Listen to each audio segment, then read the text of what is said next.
Hello नमस्कार दोस्तों, आप पढ़ रहे हैं कक्षा 12वीं एनसीईआरटी गणित, जिसमें आज आप पढ़ेंगे प्रश्नावली 5.7। तो देखिए, इस प्रश्नावली के 6 सवाल तक हम कंप्लीट कर चुके हैं। तो देखिए, आगे का सवाल 7वां होगा। तो हम क्या करते आ रहे हैं, अभी तक के सवालों में द्वितीय कोटि के अवकलज ज्ञात करते आ रहे हैं, मतलब फलन का दोबारा अवकलन करते हैं। तो देखिए कैसे किया जाता है। सबसे पहली चीज, जो भी हमें फलन दिया जाता है उसे मान के चलते हैं हम y के बराबर।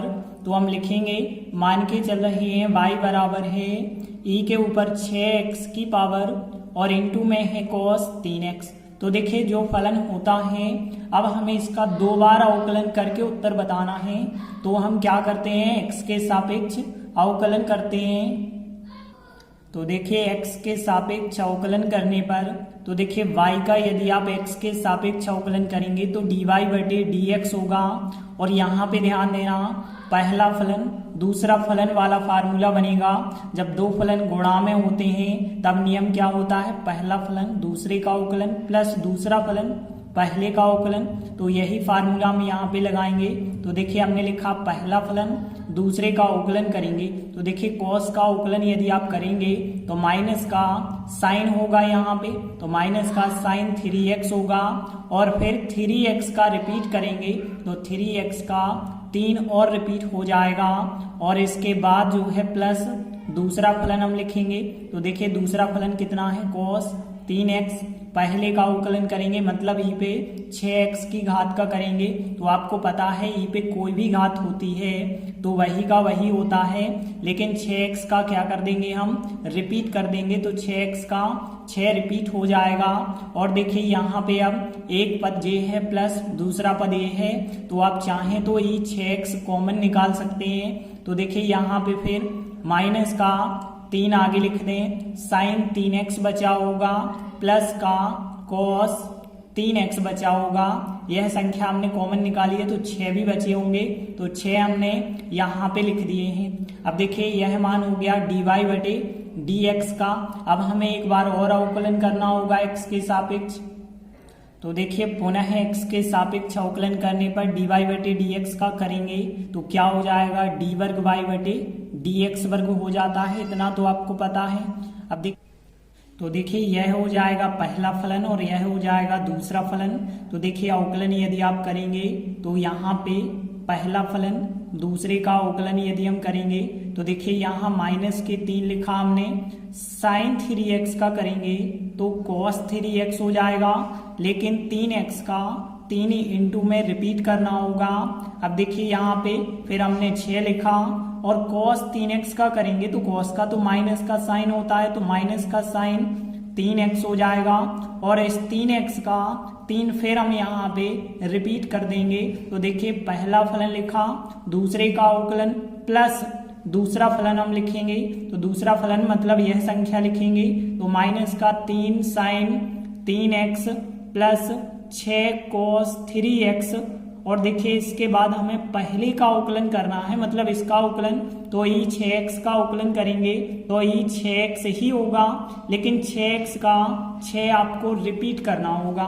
अब देखिए आगे आप क्या कर सकते हैं, यहाँ पूरा एक स्टेप है, यहाँ पूरा एक स्टेप है। तो आप चाहें तो ई 6x कॉमन निकाल सकते हैं। तो ई 6x हमने यहाँ पे कॉमन ले लिए हैं, तो यह संख्या बची होगी, 3 का गुणा होगा। तो यहाँ पे हो जाएगा माइनस का 9 cos 3x हो जाएगा और 6 3 का गुणा होगा तो 18 हो जाएगा साइन 3x। अब देखिए यहाँ पे यह संख्या तो कॉमन निकाल दी है, लेकिन 6 तो बचे होंगे, तो 6 का तो इससे गुणा होगा। तो फिर 6 3 18 साइन 3x आएगा। 6 का गुणा यहाँ पे भी हम करेंगे तो 6 गुणे 6 36 cos 3x हो जाएगा। इसके बाद देखिए आगे यदि आप करेंगे तो ई 6x तो हमने लिखा। अब देखिए यहाँ की संख्याओं को सॉल्व करना होगा। तो देखिए यहाँ पे माइनस के 9 हैं और प्लस के 36 cos हैं, तो 27 बच जाएंगे, -18 माइनस के 36 हो जाएंगे। तो देखिए वैसे आंसर तो आप यही लिख सकते थे, या फिर आप चाहें तो 27 और 36 से 9 कॉमन निकाल सकते हैं। तो 9 कॉमन निकालेंगे तो देखिए यहाँ पे ई 6x तो वही रहेगा, यहाँ से 9 कॉमन निकलेंगे तो 3, 9 3 27 मतलब 3 आ जाएंगे cos 3x और 9 चौके 36 4 आ जाएंगे sin 3x। तो इस प्रकार से हमें डी वर्ग वाई बटे डी एक्स वर्ग का मान मिल जाएगा। तो इस प्रकार से 7वां सवाल कंप्लीट हुआ। इसके बाद देखते हैं अगला 8वां सवाल है। तो देखिए सबसे पहले आपको क्या करना है, जो भी हमें फलन दिया जाता है उसे y के बराबर मानते हैं। तो मान के चल रहे हैं y बराबर है tan इनवर्स x। इसके बाद हम क्या करेंगे, x के सापेक्ष अवकलन। तो देखिए x के सापेक्ष अवकलन करने पर y का अवकलन कितना होता है, dy बटे dx। देखिए tan इनवर्स x का यदि अवकलन आपको पता हो तो 1 बटे 1 प्लस एक्स वर्ग होता है। तो देखिए dy बटे dx तो हमने ज्ञात कर लिया, अब हमें एक बार और x के सापेक्ष अवकलन करना होगा।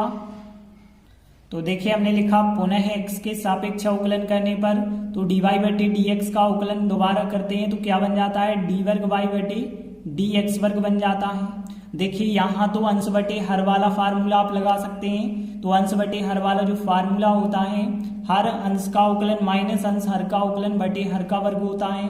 तो देखिए पहले लिखा हमने हर मतलब 1 प्लस एक्स वर्ग, अंश का अवकलन करेंगे मतलब 1 का अवकलन करेंगे तो कितना आएगा, 0 आएगा।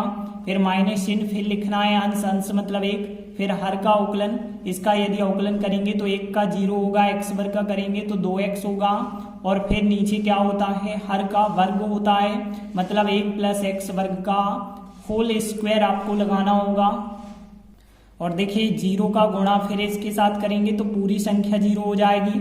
यहाँ 2x का गुणा माइनस 1 से होगा तो माइनस का 2x आ जाएगा और नीचे 1 प्लस एक्स वर्ग का होल स्क्वायर रहेगा। तो इस प्रकार से डी वर्ग वाई बटे डी एक्स वर्ग का मान हो जाएगा। तो 8वां सवाल भी कंप्लीट हुआ। इसके बाद देखिए अगला 9वां सवाल है log x। तो सबसे पहली चीज आप क्या करेंगे, जो भी हमें फलन दिया है उसे y के बराबर मान के चलेंगे। तो हमने लिखा मान के चल रहे हैं y बराबर है log x। अब देखिए अब हमें क्या करना है, x के सापेक्ष अवकलन करना होगा। तो देखिए x के सापेक्ष अवकलन करने पर y का क्या हो जाएगा, dy बटे dx। अब ध्यान देना log x का कैसे आप अवकलन करते हैं, तो ध्यान देना आपको पता है log x का अवकलन कितना होता है, 1 बटे x होता है। यहाँ की संख्या कहाँ पे आ जाती है, बटे में आ जाती है। तो देखिए log इस log का करेंगे तो यह संख्या कहाँ पे आ जाएगी, बटे में।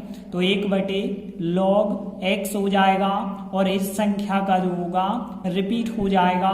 तो देखिए इस प्रकार से क्या बन गया है, 1 बटे x आगे लिख सकते हैं तो x इंटू log x बन चुका है। तो देखिए dy बटे dx का मान तो आ चुका है। अब हमें एक बार और अवकलन करना होगा।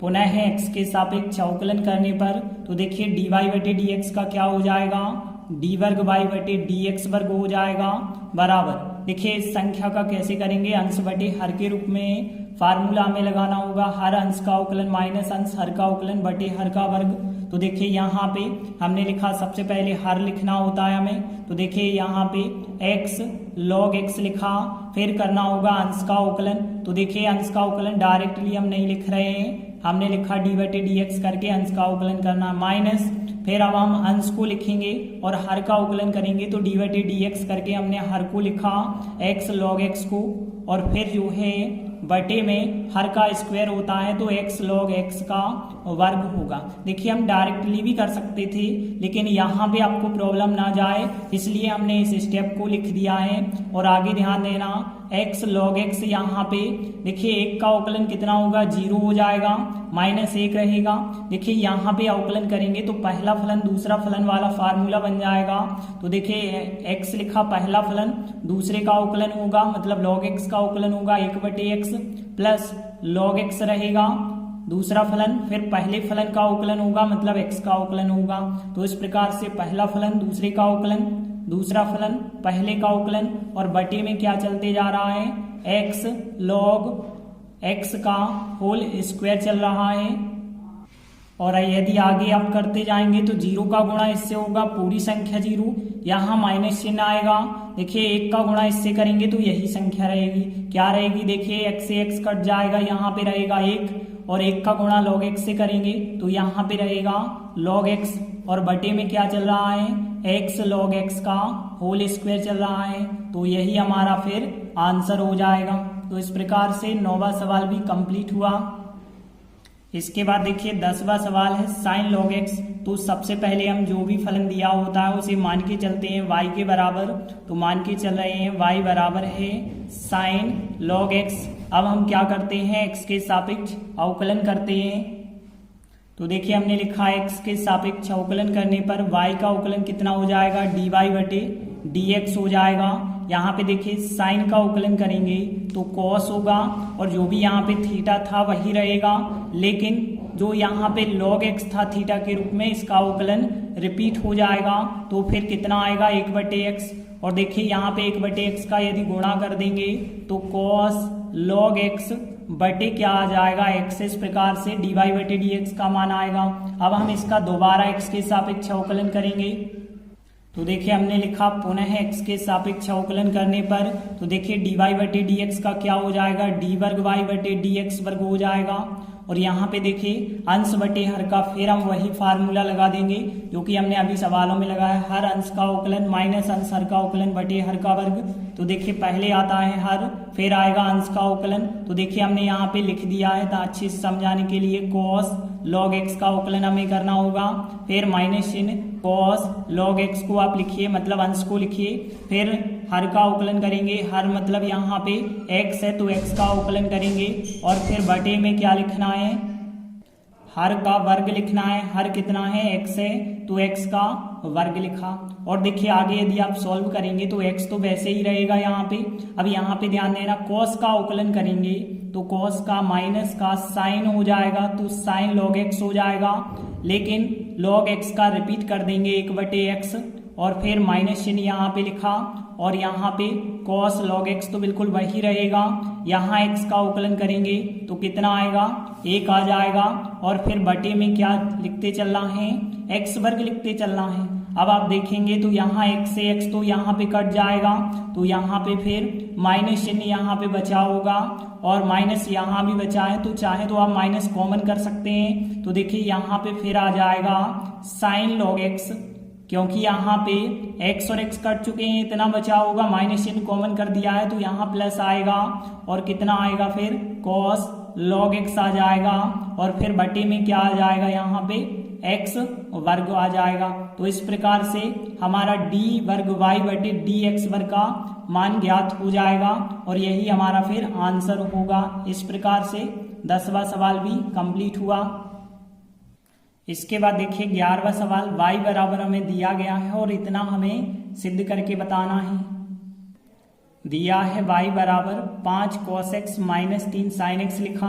अब देखिए हमें यहाँ पे 2 बार अवकलन सिद्ध करना है, तो पहले तो हमें 1 बार करेंगे, और वो भी x बटे में यहाँ पे लिखा है, तो फिर x के सापेक्ष अवकलन करेंगे। तो देखिए x के सापेक्ष अवकलन करने पर y का अवकलन क्या हो जाएगा, dy/dx हो जाएगा। देखिए यहाँ 5 तो रहेगा क्योंकि गुणा में है, cos x का करेंगे तो माइनस का sin x हो जाएगा। फिर देखिए 3 तो रहेगा, sin x का करेंगे तो यहाँ पे cos x आ जाएगा। तो इस प्रकार से dy/dx तो आ चुका है। अब देखिए इसका हम एक बार और x के सापेक्ष अवकलन करेंगे। तो पुनः x के सापेक्ष अवकलन करने पर इसका यदि आप दोबारा अवकलन करते हैं तो d वर्ग y/dx वर्ग बन जाएगा, -5 तो वही रहेगा, sin x का अवकलन करेंगे cos x हो जाएगा। देखिए यहाँ पे 3 तो वैसे ही लिखा, cos x का अवकलन करेंगे तो cos x का क्या हो जाएगा, sin x हो जाएगा माइनस का, लेकिन एक माइनस लगा है तो प्लस का यहाँ पे sin x बन जाएगा।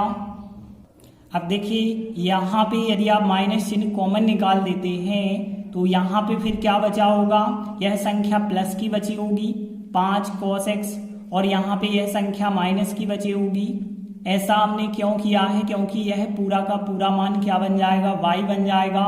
तो देखिए यह है, फिर आप इसके स्थान पे y लिख सकते हैं, और यहाँ पे d वर्ग y/dx वर्ग चल रहा है, इसका आप पक्षांतर कर दें यदि इस तरफ तो d वर्ग y/dx वर्ग, और माइनस का y इस तरफ लाएंगे तो प्लस का y आ जाएगा बराबर 0। और देख सकते हैं बिल्कुल यही हमें सिद्ध करना था, तो हमारा सवाल यहीं पर सिद्ध हो जाता है। तो 11वां सवाल भी कंप्लीट हुआ। इसके बाद देखते हैं अगला 12वां सवाल है। हमें यह दिया गया है y बराबर cos इनवर्स x। अब हमें इसका 2 बार अवकलन करके यह ज्ञात करना है, लेकिन y के पदों में ज्ञात करना है। तो सबसे पहले तो हम अपना सवाल जो x के रूप में है इसे y के रूप में चेंज करेंगे।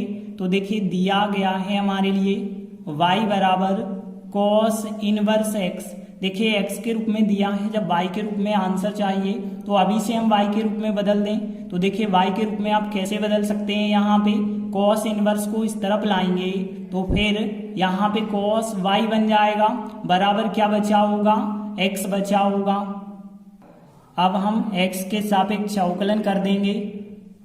तो देखिए x के सापेक्ष अवकलन करने पर cos का करेंगे तो cos का माइनस का sin y होगा, लेकिन y का आपको रिपीट करना होगा। तो y का रिपीट करेंगे तो dy बटे dx हो जाएगा, और x का करेंगे तो x का जो है कितना अवकलन हो जाएगा, 1। अब देखिए यह संख्या जो गुणा में है यह यहाँ पे बटे में चली जाएगी, तो फिर dy बटे dx बराबर हम कह सकते हैं -1 बटे sin y हो जाएगा। और यहाँ पे sin y को आप यहाँ पे ऊपर ले जाएंगे तो cosec y भी आप कह सकते हैं। तो dy बटे dx का मान इतना आ चुका है, लेकिन हमें 2 बार अवकलन करना है, तो पुनः x के सापेक्ष अवकलन करेंगे। तो देखिए पुनः x के सापेक्ष अवकलन करने पर इसका यदि आप अवकलन करेंगे तो क्या बन जाएगा, डी वर्ग y बटे dx वर्ग बन जाएगा। और यहाँ पे ध्यान देना माइनस चिन्ह तो बिल्कुल वही रहेगा। कोसेक का करेंगे तो देखिए आपको पता होगा कोसेक थीटा का माइनस का cosec theta into cot theta होता है। तो माइनस का देखिए माइनस चिन्ह एक पहले से है, अब यहाँ पे क्या होता है minus cosec theta into cot theta होता है। तो देखिए कोसेक वाई का minus cosec Y into cot Y हो जाएगा। तो देखिए कोसेक थीटा का तो हमने कर दिया minus cosec theta into cot theta, लेकिन इस y का तो आपको रिपीट करना होगा। तो y का रिपीट करेंगे तो y का क्या हो जाएगा फिर dy बटे dx। अब ध्यान देना minus minus plus, minus minus plus हो जाएगा कोसेक y कॉट y। देखिए जो dy बटे dx था, dy बटे dx का हम यह मान रख देंगे। तो देखिए इसका मान क्या है, माइनस का कोसेक y है। अब देखिए माइनस चिन्ह को आप यहाँ आगे लगा सकते हैं, और देखिए यहाँ पे कॉट y लिखा, कोसेक y और कोसेक y का कोसेक वर्ग y लिख सकते हैं। तो इस प्रकार से देखिए d वर्ग y बटे dx वर्ग का मान आ गया, और वो भी y के पदों में आया है, मतलब y के रूप में x तो कहीं है भी नहीं, और यही हमें ज्ञात करना था। तो इस प्रकार से 12वां सवाल भी कंप्लीट हुआ। धन्यवाद।